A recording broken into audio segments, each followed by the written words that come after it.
సింగరేణి టెండర్ల విషయంలో deputy CM బట్టి విక్రమార్క వ్యాఖ్యలకు మాజీ మంత్రి హరీష్ రావు కౌంటర్ ఇచ్చారు. అడిగిన ప్రశ్నలకు సమాధానం చెప్పకుండా బట్టి దాటివేశారన్నారు. సైట్ విజిట్ సర్టిఫికేట్ పైన బట్టి అవాస్తవాలు మాట్లాడారన్నారు. 2025 మేలో ఓబీ వర్క్స్లో సైట్ విజిట్ సర్టిఫికేట్ తెచ్చారన్నారు. 2025 మే తర్వాత అన్ని టెండర్లకు రింగ్ మాస్టర్ సృజన్ రెడ్డి అన్నారు.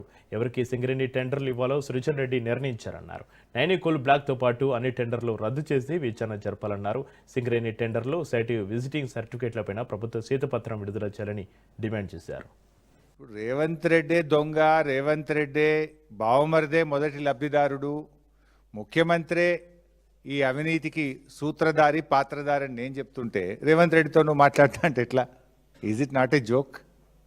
ఇది ఎట్లుందంటే బట్టి గారి ప్రెస్ మీట్ చూస్తే ఉల్టా చోర్ కోత్వాల్కు డాంటే అనే సామెత గుర్తొస్తూ ఉంది.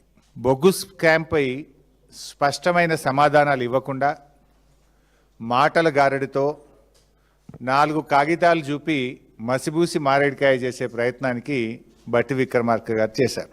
అసలు ప్రశ్న ఏంటో ప్రశ్నకు సమాధానం చెప్పకుండా సంబంధం లేని డాక్యుమెంట్లు చూపిస్తూ ప్రజల దృష్టిని, మీడియా దృష్టిని మరల్చేటువంటి ప్రయత్నం చేసినారు గౌరవనీయులు బట్టి విక్రమార్క గారు. ఓవర్ బర్డెన్ రిమూవల్ కోసం బీఆర్ఎస్ హయాంలో ఎప్పుడన్నా సైట్ విజిట్ సర్టిఫికెట్ పెట్టారా? ఈ నిబంధనలు ఎక్కడ కూడా ఓబీ వర్క్స్కు పెట్టమని ఏ సంస్థ కూడా పెట్టలేదు. భారతదేశంలో ఎక్కడ కూడా ఓబీ వర్క్స్కు సైట్ విజిట్ సర్టిఫికెట్ అనే విధానమే లేదు.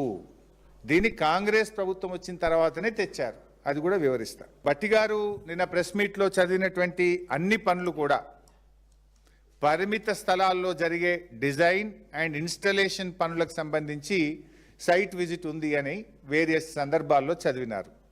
ఎక్కడ కూడా అందులో ఓబీ వర్క్ లేదు, ఓవర్ బర్డెన్ రిమూవల్ వర్క్ లేదు. నేను అడుగుతా ఉన్నా, బట్టి గారు నిన్న మీరు అన్ని ఉదాహరణలు చెప్పింది కదా, ఏ ఒక్క ఉదాహరణనన్నా ఓబీ రిమూవల్ కాంట్రాక్ట్ సంబంధించింది ఉన్నదా? ఉంటే చెప్పండి, చూపించండి. ముఖ్యమంత్రి గారిని ఈ బొగ్గు స్కామ్ నుంచి బయటపడేసేందుకు బట్టి గారు చాలా విఫల ప్రయత్నం చేశారు, కానీ అటర్ ఫ్లాప్ అయింది. సైట్ విజిట్ సర్టిఫికేట్ అనే అంశంపై బట్టి గారు అబద్ధాలను వండి వార్చారు, వాస్తవాలను దాచిపెట్టి బొగ్గు కుంభకోణం బయటపెట్టిన బీఆర్ఎస్ మీద బురద జల్లే ప్రయత్నం చేసినారు. కాంగ్రెస్ 2 ఏళ్ల పాలనలో స్కీములు రాలేదు, కానీ పదుల సంఖ్యలో స్కాములు మాత్రం వచ్చినాయి. 6 గ్యారంటీలు లేవు, 420 హామీలు లేవు. రేవంత్ రెడ్డి గారు జాబ్ క్యాలెండర్ అయితే దేలే, స్కామ్ క్యాలెండర్ మాత్రం తెచ్చిండు రేవంత్ రెడ్డి గారు. 2 ఏళ్లలో నెలకొక్క స్కామ్ బయటపడుతున్నది. స్కీములు రాలే కానీ స్కామ్లు వచ్చినాయి రేవంత్ పాలనలో. కుంభకోణాలకు కేర్ ఆఫ్ అడ్రస్ గా నిలిచింది రేవంత్ రెడ్డి గారి పాలన. అందుకే ఈ స్కామ్ల దృష్టి నుంచి ప్రజల దృష్టి మరల్చేందుకే ఈ సిట్ విచారణలు. సిట్ విచారణ ఇస్తే మేమేందో భయపడిపోతాం అనుకుంటున్నారు.